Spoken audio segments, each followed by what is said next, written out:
नमस्ते दोस्तों, मैं सांत्वना पांडे, आप सभी का मेरे चैनल पर स्वागत है। तो दोस्तों, आज मैं आपके लिए एक अवसान मैया का बड़ा ही प्यारा भजन लाई हूँ। तो आप लोग ये मेरा वीडियो ज़्यादा से ज़्यादा शेयर कीजिए, लाइक कीजिए, सब्सक्राइब कीजिए। धन्यवाद। बताओ सखे गुड़वा दबायो के नाही, बताओ सखे गुड़वा दबायो के नाही, बताओ सखे गुड़वा दबायो के नाही। हमरे अवसान मैया बड़े बरदाने, बड़े बरदाने हो, बड़े बरदाने। हमरे अवसान मैया बड़े बरदाने।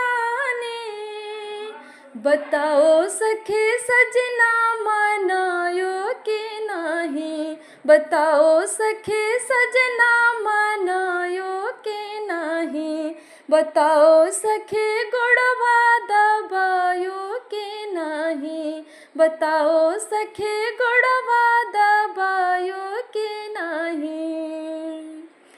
हमरे अवसान मैया बड़े हैं सयाने, हमरे अवसान मैया बड़े हैं सयाने, बड़े हैं सयाने हो, बड़े हैं सयाने।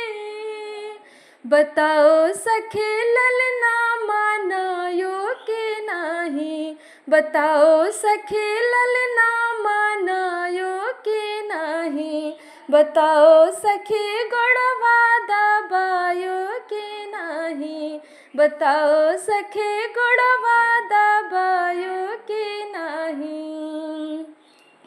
हमरे अवसान मैया जन कल्याणी, हमरे अवसान मैया जन कल्याणी, जन कल्याणी हो, जन कल्याणी।